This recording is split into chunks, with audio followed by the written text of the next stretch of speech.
Ang mga kwento ng pag-ibig, kwento ng buhay at kwento ng pag-asa dito sa Barangay Love Stories. Love Stories.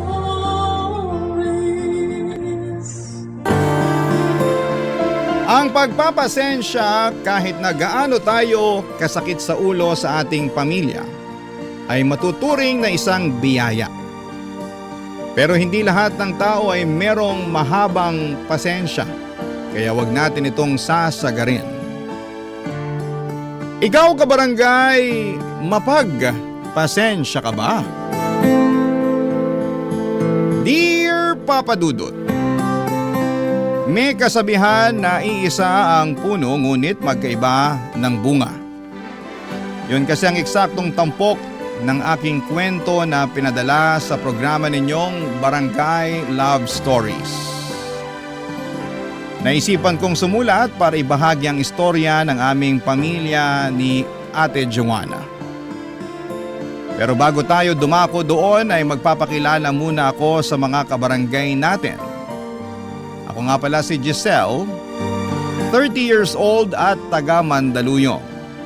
Sa kasalukuyan ay nagtatrabaho ako bilang virtual assistant at ako na rin ang tumatayong guardian sa aking pamangkin na kaisa-isang anak ni Ate Joanna. Kung paano yon nangyari ay matutunghayan ninyo sa aking kwento. Magsisimula ang lahat noong mga teenager pa lamang kami, Papa Dudut. Isang taon lang naman ang pagitan ng mga edad namin ni ate pero hindi kami masyadong close dahil magkaiba kami ng ugali.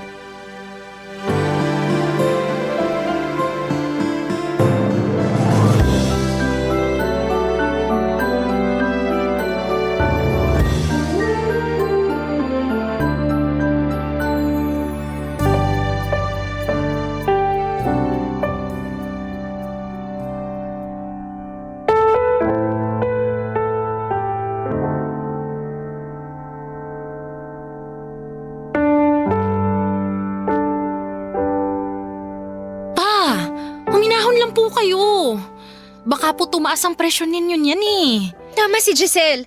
Baka mamaya sisihin niyo pa kami pag napano kayo dyan. Paano hindi ako magagalit ng husto puro ka bulakbol?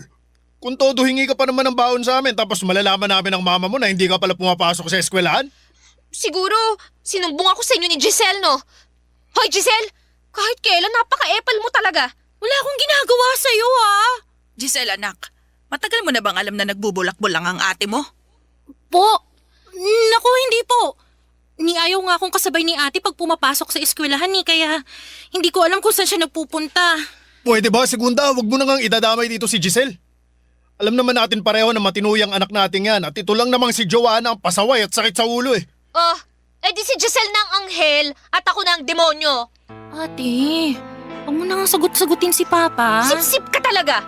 Pwede ba, Joanna, imbis na pinagdidiskitahan mo yung kapatid mo na di hamak na mas matino kaysa sa'yo, ayus-ayusin mo yung pag-uugali mo.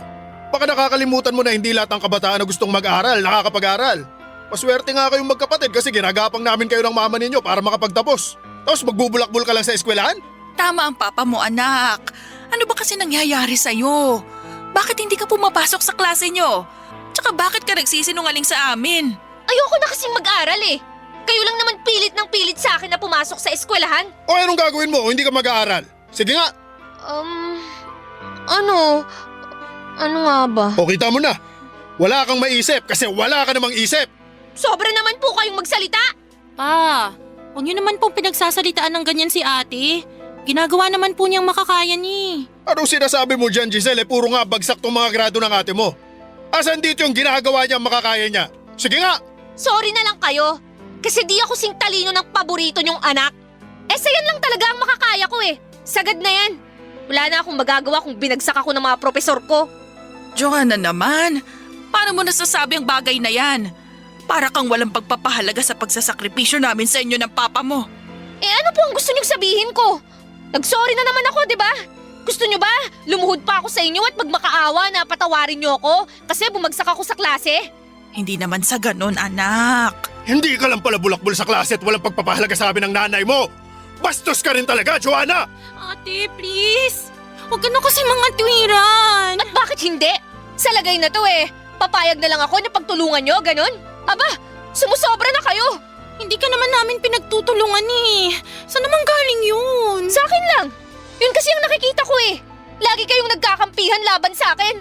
Kawawa naman tuloy ako. Hindi yun ganon. Pinagsasabihan ka lang namin ng papa mo. Pwes, magsawa naman kayo! Paulit-ulit na kasi kayo! Arnulfo! Bakit niyo ako sinampal? Nagtatanong ka pa talaga? Napakabastos mong babae ka? Akala mo siguro mapapalagpas ko ang kalapastanganan ng bibig mong yan, ano?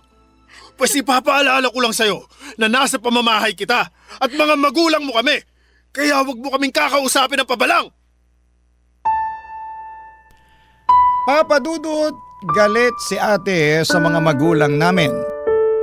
Dahil pinapakialamanan siya sa mga bagay na ginagawa niya at pinaghihigpitan ng lubusan.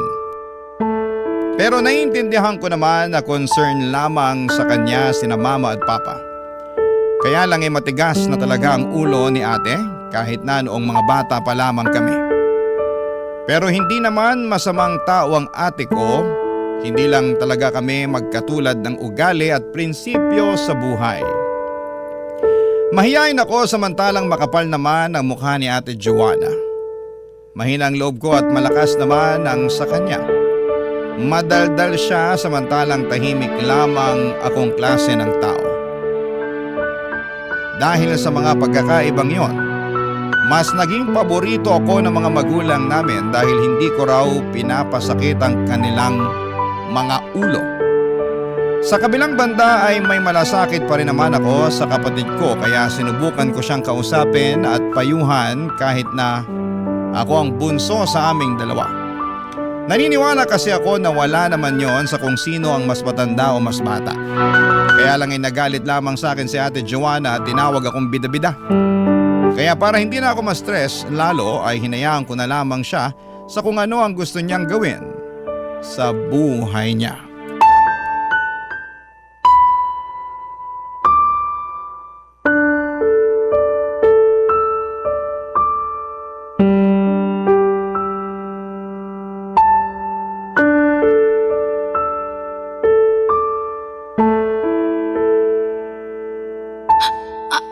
Anong sabi mo, ate? Bingi ka ba o ano? Kainis ka Paulit-ulit tayo. Hindi ako bingi pero nagulat ako eh. Sabi ko, buntis ako. Ate, seryoso ka ba talaga dyan? Oo nga. Tingin mo sa akin nagbibiro wala namang nakakatawa ha? Malamang seryoso ako. Teka, kunin ko sa drawer yung pregnancy test ko para maniwala ka. Ginagawa mo pa akong sinungaling Diyan ka lang kukunin ko lang. Hindi kita ginagawang sinungaling, ate. Hindi lang talaga ako makapaniwala na. Oh, ito. Nakita ko na. Ayan, tingnan mo. 3 beses ko pa inulit yan para makasigurado. Dali, tingnan mo. Shucks. Buntis ka nga. Sabi sa'yo Bakit parang ayos lang sa'yo? Hindi ka ba nag-aalala? Anong hindi? Mukha lang akong di nag-aalala. Pero natatakot na talaga ako lalo't pag nalaman to nila mama at papa. Naku, lagot ka talaga sa kanila, ate. Lalo na kay papa. Wow! Salamat sa pagpapalakas ng loob Hala, sina mama at papa na yata yun. Teka, pagbubuksan ko lang sila ng pinto. Ma! Pa! Nandito na pala kayo? O bakit parang nakakita kayo ng multo? Po! Naku, hindi po Natagalan kami ng papa mo sa pag-grocery kasi ang haba ng pila sa cashier. Tapos itong tatay nyo napakamainipin. Giselle, kunin mo nga itong mga pinamili namin at dalhin mo ron sa mesa. Bumili na rin kami ng hapunan natin. Sige po, ma. Ay, makaupo nga muna. Nakakangalay tumayo sa mahabang pilang yon. Oh, Joanna, anong ginagawa mo dyan? Po? Wala po. Anong wala? Saka himala, nandito ka yata sa bahay dati-rati lagi kang ginagabi umuwi. Huwag mong sabihin na may sakit ka kaya bigla kang umuwi ng maaga, ha? Ay, may sakit nga po si ate. Kanina pa di maayos yung pakiramdam niya eh. Hoy, Giselle! Napakadaldal mo talaga. Bakit? Totoo naman, di ba? May lagnat ka ba, anak? Wala po, Nay. Pero tama po si Giselle. Hindi po maayos ang pakiramdam ko. Ano ba kasing nangyari? Tsaka ano ba yung hawak mo? Ha? Wala po. Anong wala? Ako nga huwag mo pinagloloko, Joanna. Baka gusto mong tamaan ka. Sige ka. Ano nga ba yan ha, Joanna?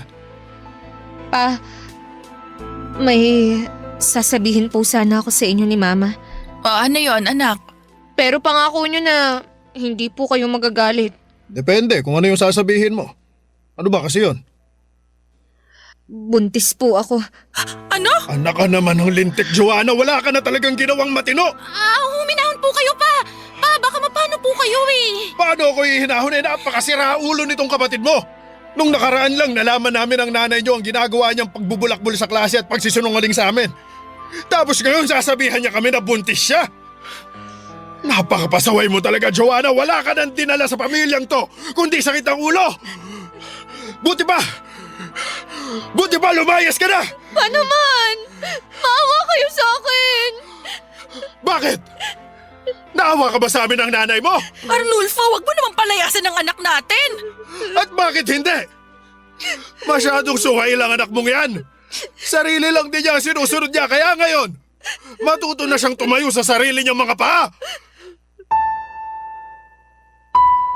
Papa Dudut, sinubukan kong mawala ng pakialam sa ate ko pero noong sabihin niyang buntis siya at kamunti ka nang itakwil ng mga magulang namin ay naawa at nakisimpatya agad ako sa kanya. Kinausap at pinigilan ko nga ang papa namin na palayasin siya sa bahay lalo't wala naman siyang mapupuntahan at baka mapahamak pa siya sa labas. Dahil sa pakiusap ko ay nakumbinsi ko naman ang mga magulang namin na huwag nang itakwil si ate. Pero galit pa rin sila sa kanya.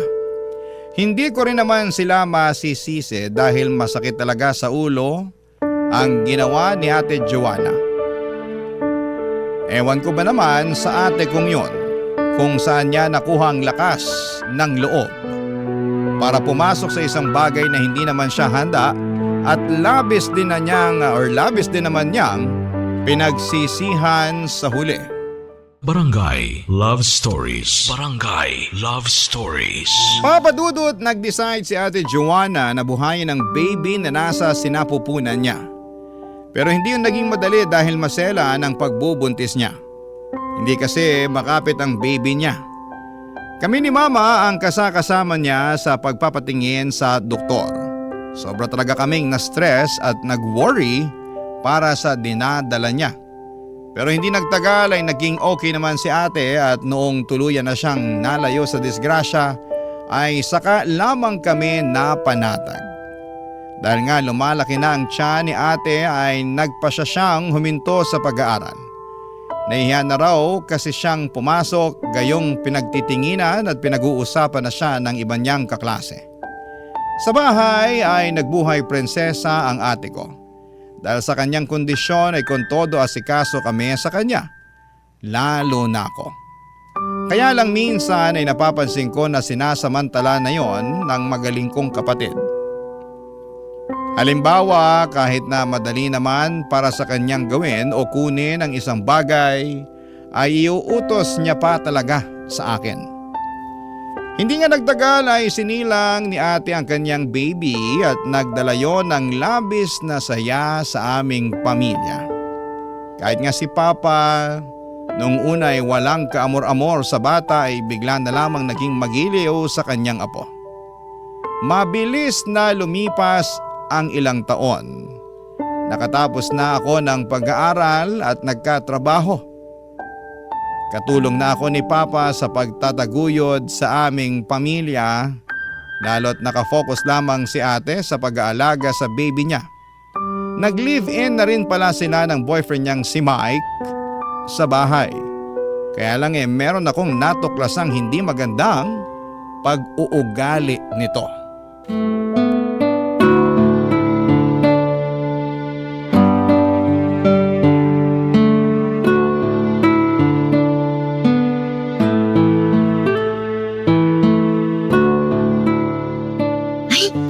Siguradong matutuwa si Ate Joanna sa mga damit na binili ko para sa anak niya. Ang mumura tsaka ang cute. Halika nga rito. Tuturuan kita ng leksyon. Saklolo! Saklolo! Tulungan niyo ako! Ate! Ate Joanna! Giselle! Giselle, tulungan mo ako! Hayop ka, Mike! Ano ginagawa mo sa ate ko? Itiwan mo siya, walang iyak ka! Aray! Aray ko! Giselle! Tigilan mo nga ako! Ka? Ano ginagawa mo sa ate ko? Huwag kang makialam dito, ha? Hindi ka kasali dito! Anong hindi kasali? Ate ko yung sinasaktan mo! Okay ka naman sa sinasaktan. Tinuturuan ko lang naman siya kung paano magluto ng maayos. Ang tanda-tanda na kasi nitong ate mo, hindi pa rin marunong magluto. Kung hindi sunog, walang lasa. Alam mo namang hindi ako marunong magluto, di ba? Kaya nga tinuturuan kita, di ba? Hindi mo siya tinuturuan eh. Sinasaktan mo siya. Hindi naman hihingi ng saklolo at iiyak yung ate ko kung hindi mo siya inaagrabyado. Isusumbong kita sa mama namin. Asa na ba siya? Ma! Mama! Wala si Mama rito, Giselle. Umalis siya, may pinuntahan. Kami lang ni Mike ang nandito tsaka yung anak namin. Ang OA mo talaga, Giselle, no? Magsusumbong ka pa talaga sa nanay mo, wala naman akong ginagawang masama. Hindi ka ba nakikinig? Gusto ko lang kumain ng masarap. Bakit hindi ikaw magluto para sa sarili mo? Bakit kailangan mo pang utusan ng ate ko? Hindi nga yan magkanda ugaga sa pag-aalaga sa anak niya. Baldado ka ba? Hindi ka ba marunong magluto mag-isa? Magawain nyo naman yan. Kayo mga babae. At ang mga babae, dapat pinagsisilbihan ng mga lalaki. Hoy! For your information, wala na tayo sa sinaunang panahon para sa kaisipan mong ganyan. Katamaran na yung pinaiiral mo at namimisikal ka na rin. Ay, sabihin mo ate, ngayon ka lang ba sinaktan ng lalaking to? Maraming beses na rin. Anak ng tipaklong naman, no? Ang pakasumbongera mo talaga, no? Bakit? Totoo naman ha! Sinasaktan mo naman talaga ako! Sinusuntok, tinatadyakan, sinisipa! Lahat yun tiniis ko! Lahat yun sinarili ko para hindi makahalata ang pamilya ko! Kasi mahal kita at umaasa ako na magbabago ka! Ate naman! Baka mamatay ka na lang pero hindi pa nangyari ang bagay na yun. Alam mo Mike, sumusobra ka na eh. Maling-mali ka ng pamilyang binangga dahil pag nalaman ng mga magulang namin ang ginagawa mo kay ate, siguradong idedemanda ka nila. Wala namang ganyanan, Giselle. Anong walang ganyanan? Sana naisip mo yan bago mo pinagbuhatan ng kamay ang kapatid ko. Anong klaseng lalaki ka? Napakawalang kwenta mo!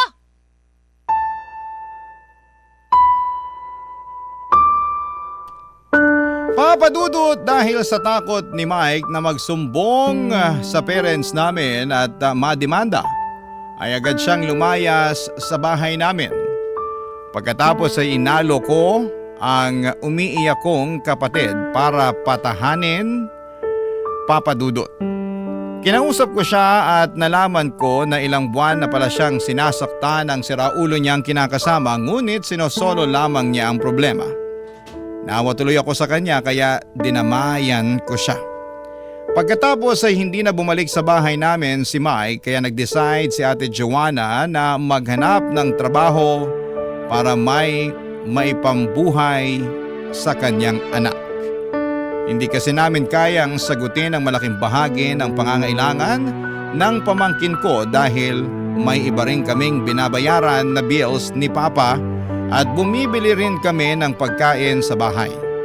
Si Mama naman ay nag-aalaga sa anak ni Ate Joanna noong natanggap siya sa isang bar bilang waitress. Pero makalipas ang 2 buwan, meron akong nalaman tungkol sa kanyang trabaho na labis kong kinagalit, Papadudot.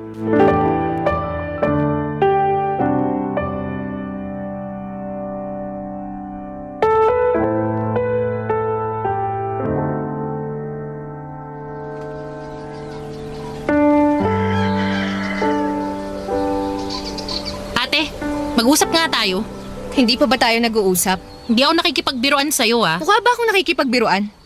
Tsaka bakit ang aga-aga ay nagagalit ka na dyan? Hindi ba pwedeng simulan mo ang araw mo na may ngiti sa labi? Hindi. Pagkatapos ng mga nalaman ko dyan sa labasan nung bumili ako ng almusal.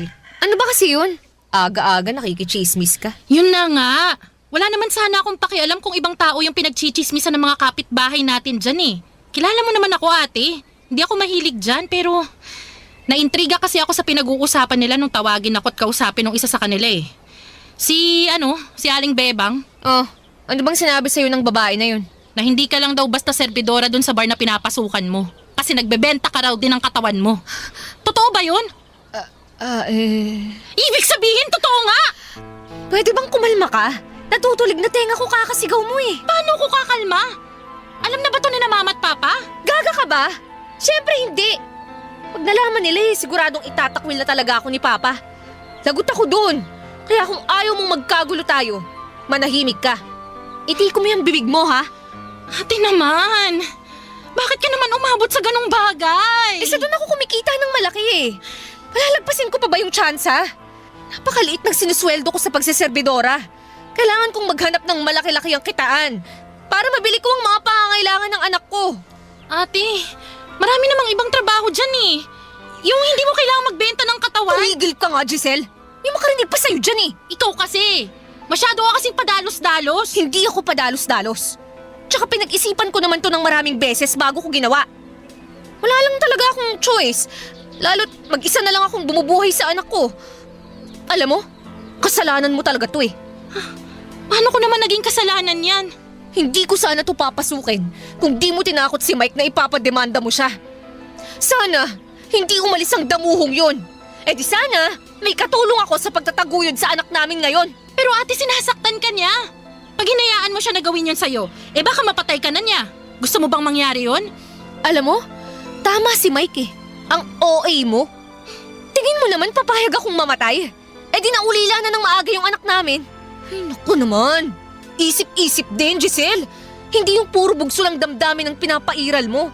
Kaya ka siguro ganyan kasi wala ka naman sa posisyon ko. Anong ibig mong sabihin? Ni hindi ka naman iniwan ng kinakasama mo. At wala ka namang binubuhay na anak. Kaya pwede ba, Giselle? Huwag mo na lang akong pakialaman, okay? Kung gusto kong dumiskarte sa ganitong paraan, hayaan mo na lang ako. Buhay mo na lang ang pakialaman mo. Huwag na yung sakin. Kasi nakakapikon ka na eh. Sa lahat na lang ng bagay na ginagawa ko ay nandyan ka. Masyado kang pakialamera. Kanya-kanya na lang tayo para walang gulo.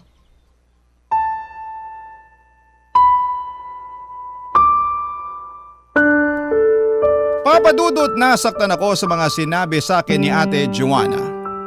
Lalo't kapakanan lamang niya ang iniisip ko ng mga panahong yon. Bagaman naminado rin ako na nadala ako ng galit kaya pinagbantaan kong ipademanda ang kinakasama niya. Ngunit kahit kailan ay hindi ako naghangad na mapasama siya. Saka ginagawa naman namin ang lahat ni Papa upang itaguyod sila ng anak niya kasabay ng pagtataguyod sa aming pamilya. Dahil sa away naming yon ni Ate Joanna ay may sugat sa aking puso na muling nagbukas. Yun din ang sugat na unti-unti na noong naghihilom na resulta ng mga away at hindi namin pagkakasundo ang dalawa. Nagsisi rin ako at nasabi ko tuloy sa aking sarili na sana'y hindi na lamang ako nakialam sa relasyon nila. Sana papadudot ay hinayaan ko na lamang siya na tratuhin ng mali ng kinakasama niya para hindi na niya ako masumbatan at matawag na pakialamera. Barangay Love Stories. Barangay Love Stories. Papadudot, hinayaan ko na lamang at hindi na nakialam kay ate sa buhay niya para hindi na ako ma-stress. Kaya nga kahit nag-aaway sila ng parents namin matapos nilang malaman ang totoo niyang trabaho ay wala na akong pakialam. Sa huli ay wala na rin namang nagawa ang mga magulang namin. Kaya hinayaan na lang namin si ate papadudot. Nakikita naman namin na nasusustentuhan niya ang kanyang anak kaya hindi na namin siya pinapakialaman sa diskarte niya sa buhay niya. Pero hindi naman nagkulang ng pagpapayo ang mama namin na pag-isipan pa rin daw ni ate ang mga desisyon niya sa buhay niya. At ang magiging bunga nito, kinatagalan. Bagay na pinagsawalang bahala lamang ng kapatid ko. Tapos ay hindi nagtagal ay napansin na lang namin na nagbubuhay dalaga na siya. May mga punto na kasi na hindi na niya inaalagaan at inuuwian ang anak niya kesyo abala siya sa ibang bagay. Pag nasa bahay naman siya ay hindi niya inaalagaan ang kanyang anak. Kaya nakakasama ng loob dahil kawawa naman ang pamangkin ko, Papa Dudut. Dahil sa mga napansin kong yon ay kinumpronta ko ulit siya.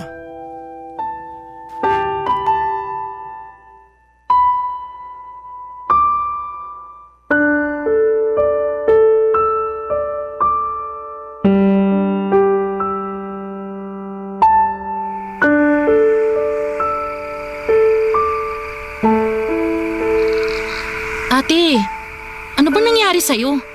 Bakit ang dami mong pasa at kalmot? Sinong gumawa niyan sa'yo? Huwag kang maingay. Baka marinig ka nila mama at papa. Natutulog na sila oh. Hinaan mo lang yung boses mo. Paano ko hihinaan? Nag-aalala ako. Napaaway ka ba? Sino nakaaway mo? Oo eh. Napaaway nga ako. At si Bebang ang gumawa nito sa akin. Bakit naman sa'yo ginawa yan ni Aling Bebang? Huwag ka na ng maraming tanong. Napaka-chismosa mo. Tsaka, bakit bigla kaya ata nagkaroon ng pakialam sa akin, ha? Eh nung nakaraan lang halos di mo ko kinakausap. Natural, magkapatid tayo. Tsaka pagkatapos ko makita yung mga galos mo, kalmot at pasa nag-alala talaga ako. Tsaka umiwas lang naman ako sa'yo nun kasi nakakasama ka ng loob Alam mo kahit kailan, masyado ka talagang maramdamin, Giselle. Sagutin mo na lang kasi ang tanong ko, ate. Bakit sa'yo ginawa yan ni Aling Bebang? Paano? Nahuli niya kami nung asawa niya na naglalampungan dun sa motel na pinagdalhan sa akin ng kulokoy na yun. Natiktikan pala kami ng asawa niyang dambuhala kaya huli. Ano? Ate naman! Bakit ba? Alam mo naman na trabaho ko to, di ba?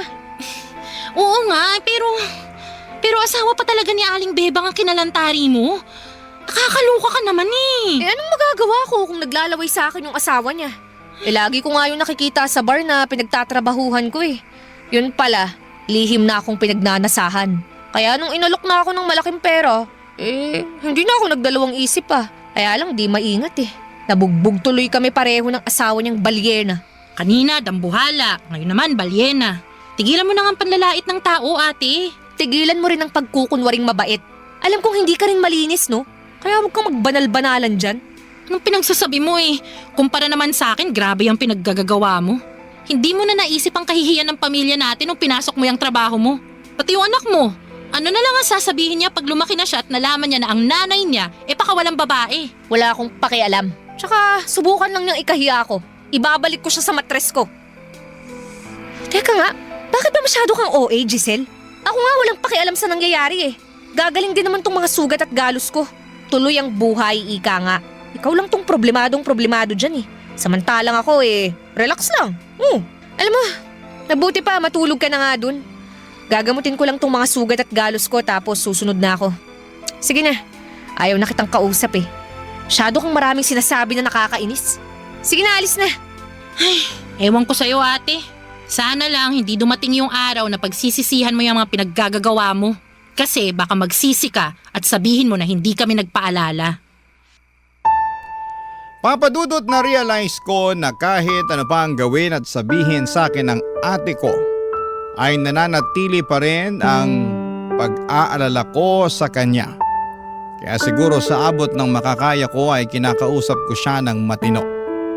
Kaya lang bastos ang kapatid ko at pinapalabas pa niya na kami ang masama dahil nakikialam daw kami sa kanya.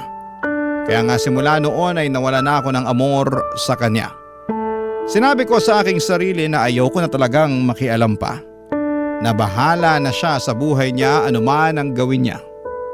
Malungkot at masakit para sa akin na magtanim ng galit para sa kapatid ko. Kaya nga pinatawad ko na lamang siya nang hindi na siya muling kinakausap. Sa anak na lamang niya ako may pakialam ng mga panahong yon na inaalagaan pa rin ng mama namin. In fact, mas close pa nga sa amin ang anak niya kesa sa kanya. Masasabi ko na gumaan at natahimik ang buhay ko noong hindi ko na pinansin si Ate Joanna. Pero makaraan lamang ng ilang buwan ay may nangyari na naman, Papa Dudut.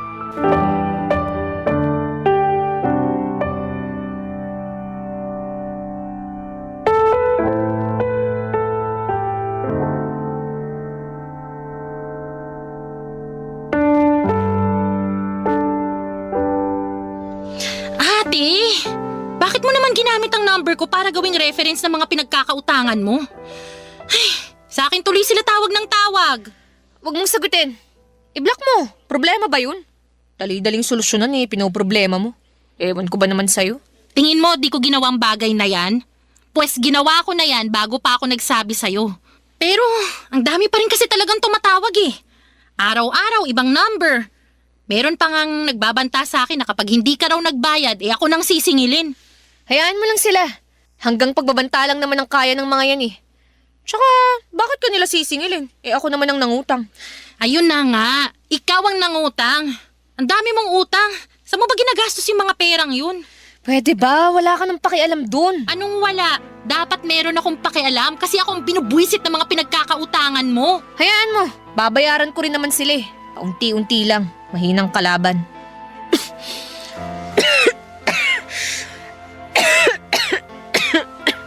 Teka nga ate, napapansin ko parang ilang araw na yung ubo mo Alam mo lahat na lang napapansin mo. Manawa ka naman. Hindi ko na sana papansinin pero baka naman mahawaan mong anak mo kakaubo mo dyan. Hindi yan. Layo naman ako sa kanya pag umuubo Wala ka bang iniinom na gamot? Ang totoo, kahit anong gamot ang inumin ko di naman tumatalab sa akin. Anong ibig mong sabihin? Nito kasing nakalipas lagi akong may sakit. Kung hindi ubo, sipon naman at lagnat. Dami ko na rin iniinom na gamot pero parang hindi naman tumatalab Pabalik-balik lang. Tapos nanlalambot pa ako. Naku, mukha ka nga ring matamlay. Teka, nilalagnat ka ba? Medyo mainit nga ako Ay naku, baka naman kailangan mo pang magpatingin sa doktor, ha? Baka kung ano na yan. Ayoko, wala akong pera. Anong wala kang pera? Ang dami mo ngang utang. Utang lang pero wala pa nga akong pambayad. Tsaka paano ako makakapagtrabaho kung ganitong nanghihina ang katawan ko? Peste naman kasing sakit to Nakikisabay pa. Ate, mabuti pa magpa-check up ka na. Hindi ka ba nakikinig sa sinabi ko kanina? Wala nga akong pera. Basta, ako nang bahala. Anong ikaw na ang bahala? Ako na magbabayad pang pa-check up mo. May naitatabi pa naman ako dito kahit konti. Tsaka, nag-aalala na ako sa'yo, te. Baka mapano ka na dyan, lalo na tagal mo na palang may sakit. Ay nako, parang ito lang naman Gagaling din ako. Pero mas mabilis kang gagaling kung magpapatingin ka sa doktor at iinom ng tamang gamot. Ay, kaya pwede ba ate, makinig ka naman sa akin? Kahit ngayon lang Alam ko na ikaw ang mas matanda sa ating dalawa. Ikaw nga yung ate, di ba? Pero sa pagkakataong to, hayaan mo naman ako na tulungan ka. Isipin mo na lang, pag gumaling ka, makakapagtrabaho ka na ulit at mababayaran mo na yung mga utang mo. Ay nako, bahala ka sa buhay mo. Basta, hindi ko babayaran sa'yo yung gagastusin mo sa pagpapadoktor ko Oo, kahit hindi mo nabayaran, tulong ko na yun sa'yo. Papa Dudut, pinagamot ko nga si Ate Joanna dahil labis akong nagwo-worry sa kanyang kalagayan. Ngunit ang simpleng sakit na pala na yon ang magiging mitya ng mas malaking dagok na kakaharapin ng aming pamilya. Kasunod kasi noon ay nagkaroon siya ng iba't ibang sakit na komplikasyon na pala ng mas malalang sakit na meron siya ng panahong yon. Natuklasan namin na nagpositibo sa HIV si Ate Joanna. Gumuho talaga ang mundo namin nang malaman namin ang totoong sakit ni Ate Joanna na posible niyang nakuha dahil sa trabahong pinasok niya. Sobrang sakit para sa amin. Lalo na kina mama at papa na makitang unti-unting nagiging matamlay si Ate Joanna. Habang tumatagal kasi ay humihina ang kanyang resistensya ng dahil sa sakit niya. Ilang taon ding nakipaglaban sa sakit niya si ate bago siya bumigay at tuluyang natulog sa kamatayan nito lamang 2024. Naulila niya ang kaisa-isa niyang anak, ngunit nangako ako sa kanya bago siya mawala na alagaan ko ang pamangkin ko. Mamahalin at hindi pababayaan. Alam ko na kahit papaano'y panatag na ni Lisa ni Ate Joanna ang mundong ito. Yun ang rason kung bakit ako na ang tumatayong guardian ng pamangkin ko. Mahal na mahal ko siya at kahit na may hindi kami pagkakaunawaan ng mama niya noong araw ay sinantabi ko na yon. Mas nanaig kasi sa akin ang pagpapatawad at pag-ibig, lalo na at kadugo ko sila at pamilya kami. Hanggang dito na lamang po ang sulat ko, Papa Dudut. Maraming salamat po sakaling mapili po ninyong basahin at itampok sa programa po ninyong Barangay Love Stories. God bless and more power sa inyong istasyon. Ang inyong forever kapuso at ka-barangay, Giselle. Anong say mo sa Barangay Love Stories na ito? Pagkwentuhan natin sa comment section yan.